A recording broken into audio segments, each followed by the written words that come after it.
tuan-tuan dan puan-puan yang berada bersama saya pada hari ini. Terima kasih daripada mana anda. Otak kaki sakau memang nampak duit je. Itulah dia kata. Itu saya kata tadi, saya baru membebel kat dalam live tadi kan. Kita naik gaji minima, dia orang bising. Tak betul lah. Tapi pasti tak bagi gaji minima, tak bayar EPF, tak bayar gaji according to yang sepatutnya. Dia orang tak marah pula tuan-tuan. Betul Yang tu pula dia orang tak kata apa. Salam Madani. Tapi ada mesej tadi Shan daripada Cakap Hub ajak Iswardi collaborate. Semalam Shan cakap Hub ajak Iswardi collab. Muhammad Syafiq Zulkifli. Sorry, dia WhatsApp saya lah. Dia ada nombor saya. Kan dia ada nombor saya kan. Minta dia WhatsApp saya lah. LTL, salam LTL. PMX terbaik, terima kasih. Salam Gambang. Thank you Gambang. Terima kasih.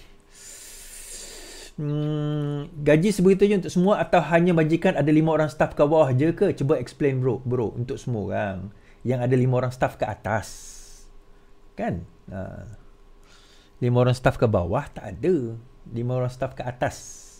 Sebab 5 staff ke bawah ni biasanya dia orang ni SME kan.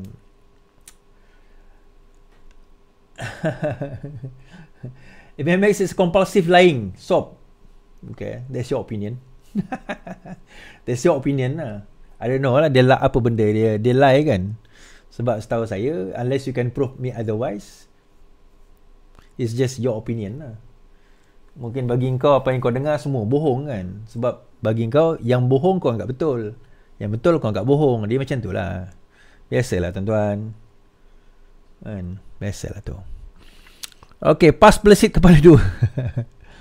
Malam ni tak adalah heavy-heavy sangat tuan-tuan. Simple je. Kita benda-benda macam tu kita ni lah, kita bawa. Ada yang tanya saya ni, ni mana dia ni?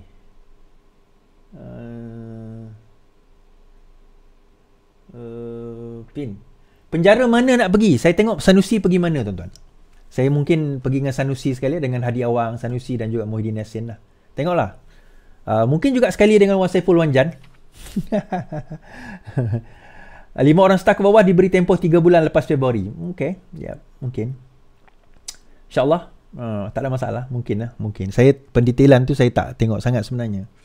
Kan? Tetapi whatever it is, kerajaan cuba untuk increase the apa orang kata, the minimum salary. Kan? Gaji minimum untuk rakyat. Mekanisme tu dia begitu beginilah. Macam contoh juga T15 semalam kan. Bila Perdana Menteri sebut T15, mekanisme ataupun pendetailan tentang T15 itu tidak diperincikan. Sebab ini cerita tentang bajet 2025. Jadi benda itu ada tetapi belum diperincikan, diperhalusi. Dia dah ada, benda data semua dah ada. Tapi sehingga implementation dia, contohnya bila dia mensasarkan subsidi itu sehingga Jun 2025, daripada situ dah keluar detail. Sebab kita kena perhalusi, benda dah ada tapi kena perhalusi, kita kena nilai kita kena timbang betul-betul. Ni bukan ketimbang kita kena timbang betul-betul. Ketimbang tu lain. Walaupun tak faham ketimbang ni. Tapi percayalah tuan-tuan, tak lama lagi perkataan ketimbang tu akan masuk dalam kamus. Tengoklah tak lama lagi kan.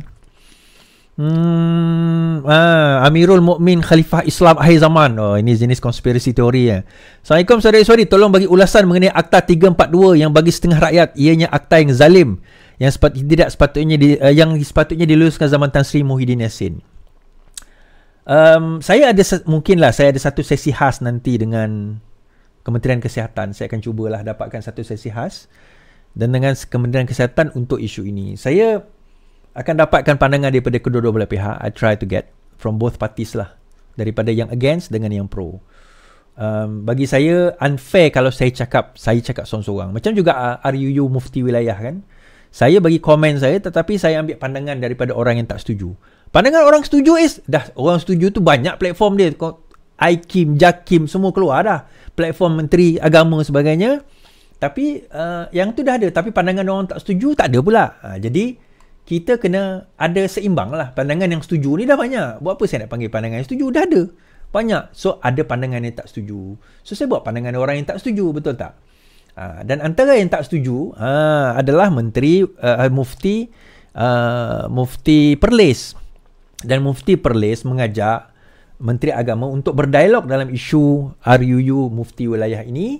Dan KJ, apa orang kata, Keluar Sekejap Sdn Bhd dan melalui channel Keluar Sekejap telah pun bersetuju untuk membawa kedua-dua tokoh iaitu Dr. Mazhar dan juga Menteri Agama untuk datang bagi podcast sekejap. Ini surat dia. Sahibus Samahah Profesor Dr. Arif Perkasa, Dr. Muhammad Asri dijemput menyertai rancangan audio siar Keluar Sekejap. Audio siar, tuan-tuan, audio siar, podcast. Podcast ni dalam bahasa Melayu dia audio siar. Jangan korang tak tahu pula. Dengan segala hormatnya, perkara atas dirujuk, saya bersama rakan pengasas dan hos audio siar Keluar Sekejap, Saudara Syahril Sufian Hamdan, dengan rendah hati dan sukacita menjemput Yang Berbahagia Datuk Doktor untuk menjadi tetamu.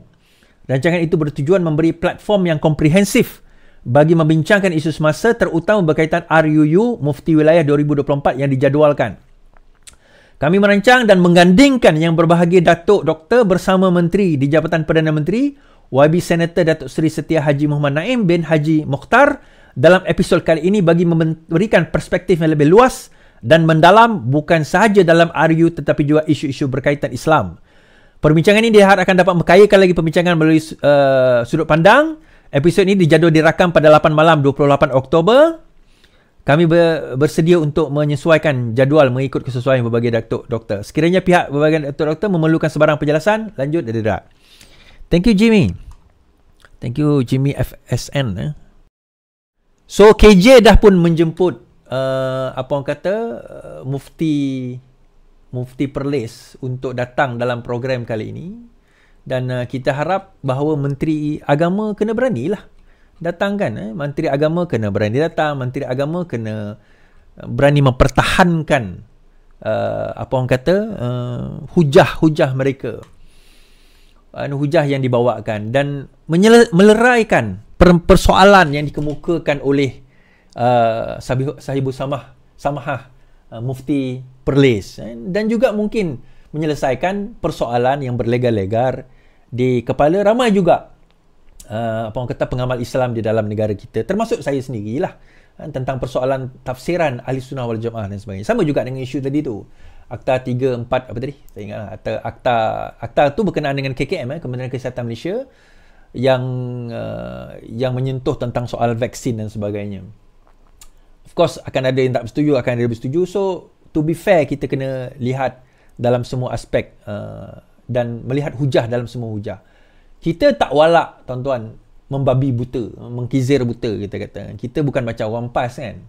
Walaupun tiba-tiba kita memperjuangkan RU 355, kita RU 355, bacaan kali pertama minta tangguh, bacaan kali kedua minta tangguh, bacaan kali ketiga minta tangguh, lah daripada tangguh sampai sekarang tak bunyi langsung RU 355, tuan-tuan. 33 bulan mereka memerintah, tak ada bunyi langsung RU, tetapi Allahu Akbar, takbir, kita tetap menyokong. Inilah kepimpinan alarma. Tak ada siapa yang kata apa-apa, tuan-tuan.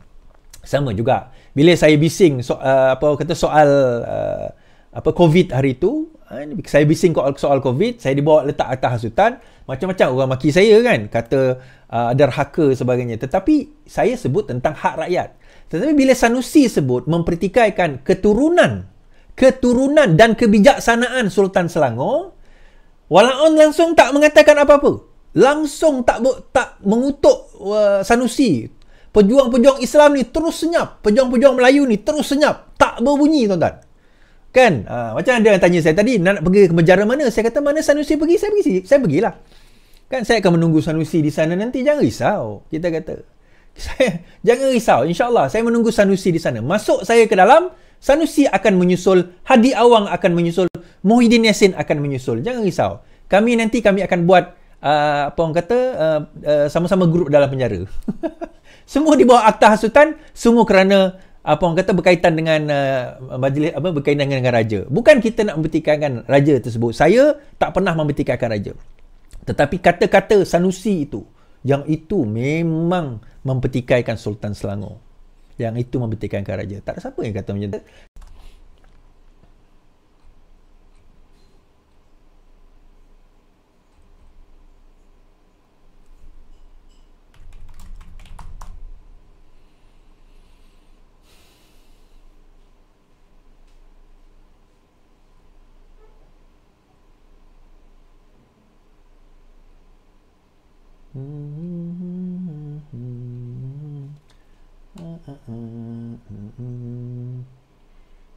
Tapi Sanusi kan dia dah mengaku dia bersalah, betul tak?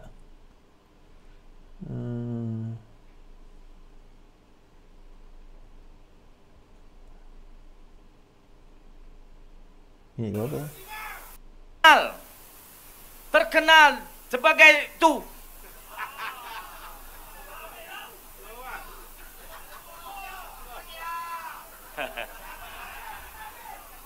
Dia telah dikenali.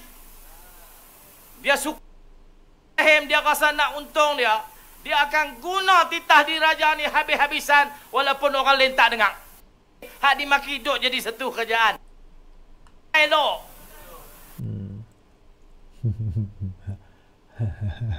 Thank you sing before. Kan? Nak kita siarkan ke? Boleh. Tak apa. Jangan risau. Tapi kan, saya rasa mesti mohon maaf kan. Maksudnya apa? Dia mengaku salah lah. Itu je. Kalau betul Sanusi tak salah, kenapa PAS menghadap Sultan? Alright. Betul lah Dia macam tu lah. Tuan-tuan, itulah dia. Malam ni tak adalah heavy sangat. Saja je saya nak cerita sikit tentang apa?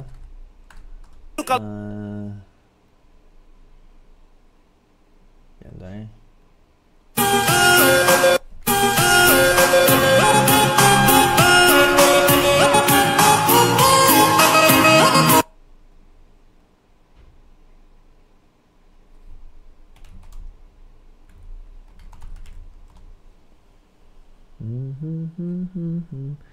Thank you, terima kasih.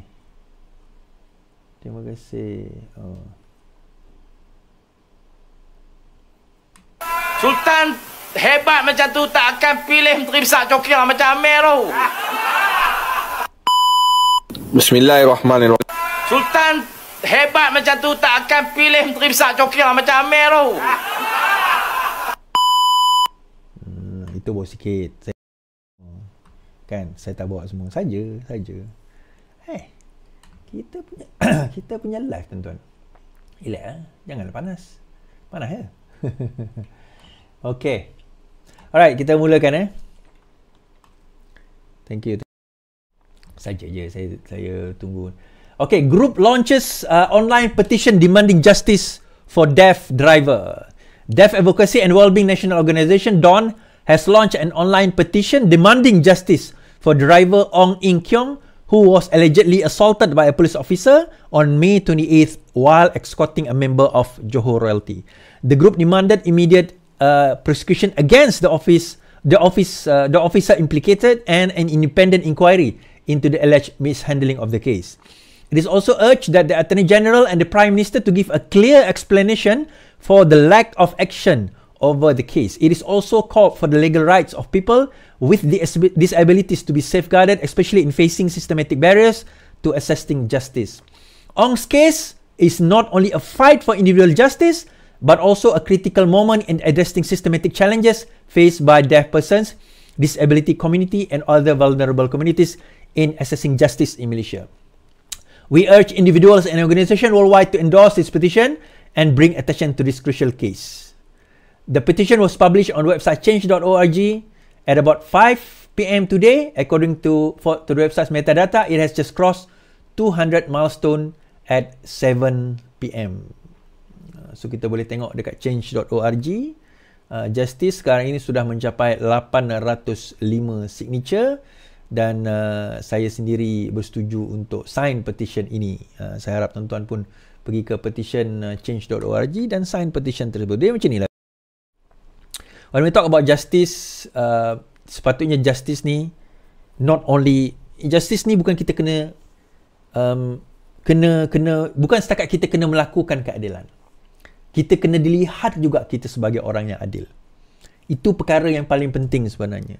No point kita mengatakan kita membawa keadilan, tetapi kita tak dilihat sebagai orang yang adil. Kita tak dilihat membawa kepada keadilan. Dan kalau benda tu tidak betul atau tidak bertepatan dengan prinsip kita, regardless of siapa sahaja, kita kena bangkit dan bangun untuk membetulkan perkara tersebut.